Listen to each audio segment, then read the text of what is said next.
Another holiday attraction brings 11,000 to see the Birmingham Motor Club's Easter Freak Hill Climb. Although the course this year is dry, almost a record for Birmingham, don't you think? It's still the same old switchback. Our correspondent up the tree reports that his climb was nothing compared with some of the climbs the machines had to do.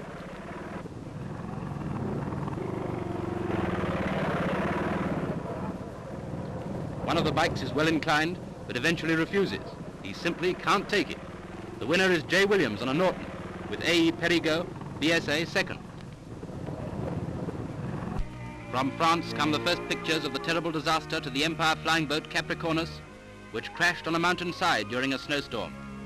From her wrecked cabin were dragged the 5 members of the crew, and the only passenger, all except one, were dead. Dreadful as this disaster may seem, it will serve only to renew our determination to make the airways of the Empire safe. From every setback, we can gain fresh knowledge that will help us to conquer in the end. But much more terrible is the horror and tragedy of the Texas school disaster, the worst in American history. Volunteers work without rest to bring out the living, recover the more than 500 dead, and mingled with them are grief-stricken parents, fathers and mothers whose agony is intensified by these scenes of desolation. Schoolrooms that have been left standing reveal the full force of the explosion, which literally blew the building to bits. The blast hurled this 1-ton concrete slab through the air like a feather. This is the way the Texas school looked before the blast. Now all that's left, a wing standing like a sepulchre over the ruins. In the schoolrooms, the huge slabs crushed out the lives of helpless pupils. And now listen to the heart-rending story of one of the survivors. We were studying the life of Edgar Allan Poe, and all of a sudden something went boom, and the roof fell in, and the back end of the building floor fell out. And the blackboard killed Miss Thompson, and there were about 22 in the room, and 5 of us got out. Nearby hospitals overflow with injured. Pitiful victims. Crushed, they lie in the shadow of death. Round the morgue stand other victims of the tragedy, stunned parents looking for their children. Yet such is the mutilation of some of the little victims that perhaps death is more merciful than suffering.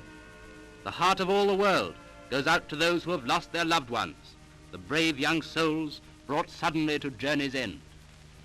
In the British Industries Fair building at Birmingham, 2,000 young men meet to conquer the country for the ideals of Dr. Buckman's Oxford group. They have come from 23 nations, representing every kind of occupation, to find a new way of life for themselves and to tell the world about it. Some people call the Oxford group a new religion. Others say it's just a pleasant way of spending a bank holiday weekend. But no one can deny that this is one of the brightest spiritual rallies of the century.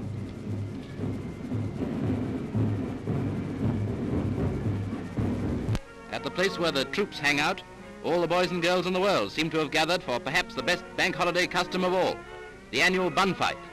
Every year, one of the townsmen makes thousands of buns very hot and very cross, and distributes them to the equally hot and more excited than cross youngsters. That seems to be the stuff to stuff 'em. But he'll have to go home on an empty stomach. Melbourne stands aghast, as with dramatic suddenness, fire sweeps through the huge government cold storage depot, and in a few minutes the most terrible blaze the city has known for 40 years is raging. They say it started with the fusing of an electric cable, and now hundreds of tons of cheese and butter, bacon and eggs are making the biggest breakfast fry Australia has ever known.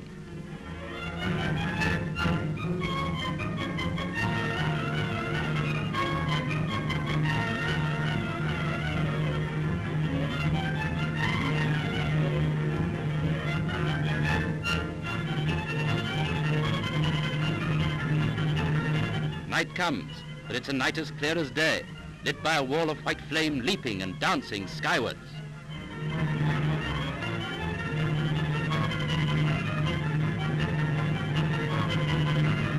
For 12 hours, no power on earth can stop it. And when at last it's over, there's £500,000 gone up in smoke. In peaceful Sussex, what's all the shouting about? Haven't you heard? It's the day of the championship, and here's the entry list. The crowd is in a frenzy of excitement. All eyes are on the starter. They're up at the post, and they're off. First, the Crawley Terror jumps into the lead, hotly challenged by Cook, the giant killer. But watch Mopsy. Keep your eye on him. He's not far behind. Soon Killer Cook passes the Terror, only to give way to the local champion, Daredevil George. With a magnificent effort, George takes the lead. But the Crawley Terror is coming up again, and even a man like Stanelli is getting scared. But finally, Daredevil George passes them at the post to win by 3 minutes. To win the trophy, and if I may say so, what a trophy. And now all eyes are on the clock. All right, come on.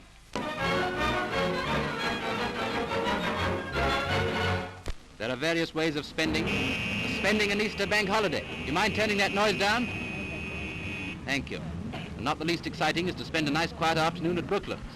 At least it's quiet when you begin. This is the start of the mountain handicap, in which one of the entries is Prince Chula of Siam, who seems to be one of the keenest racing drivers in this country.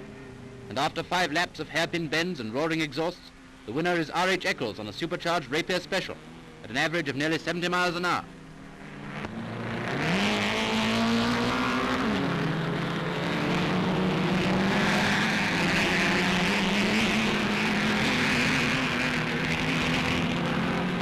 When he sees the checkered flag, the driver knows he's won.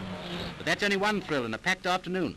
John Cobb wins the big race at over 136 miles an hour, which is the highest average speed ever accomplished in a race at Brooklands. And finally comes the demonstration of the new car that has an engine at each end.